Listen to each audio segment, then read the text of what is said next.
You might think that scrolling through TikTok is a flow state activity, and for many people it might be. But what is it about that?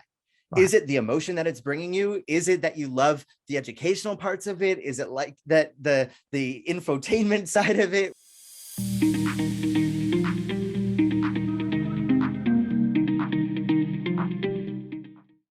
What do those two words mean to you? What does joy mean to Gary Williams? What does fulfillment mean to Gary Williams?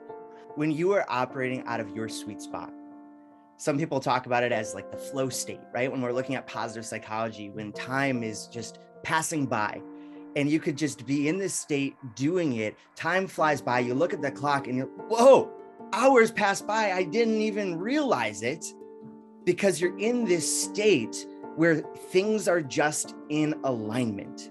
I believe fulfillment and joy are an outcome of operating in that zone of fulfillment, that zone of joy comes from that flow state, comes from when we're doing the things that we love, that we're good at, but still give us enough of a challenge to keep us on the edge of our seat, to keep us leaning forward, to keep us engaged in what we're doing. When you're operating from that space, you're going to experience joy and fulfillment as an outcome of those things.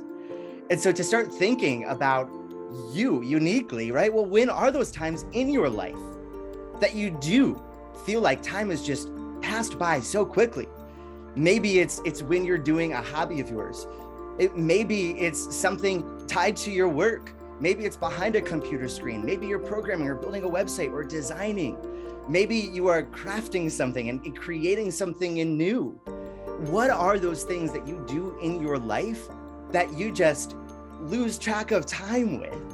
And those are the things that are likely going to give us some clues of the core things, the core activities that are going to give you that sense of fulfillment and joy in your life. To me, fulfillment and joy, they're deep to the soul.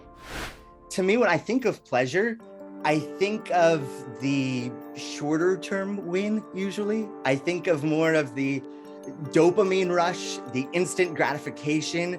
We could do things that are pleasurable.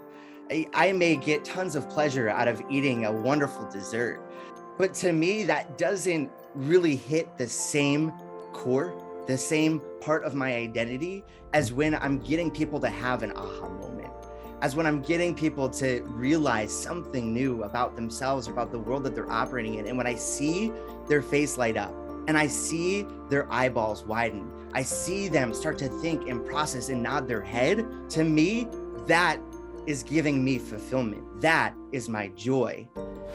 Pleasure is just not as intense. We can do pleasurable things, but it's you may get pleasure out of things that bring you joy and fulfillment, but that's like taking it to the whole next level. It does release dopamine into your brain and you do feel good at that moment, but it has a short half-life.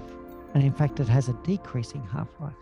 When you seek pleasurable activities, the more you do that activity, the more you need to do it to get the same level of dopamine release.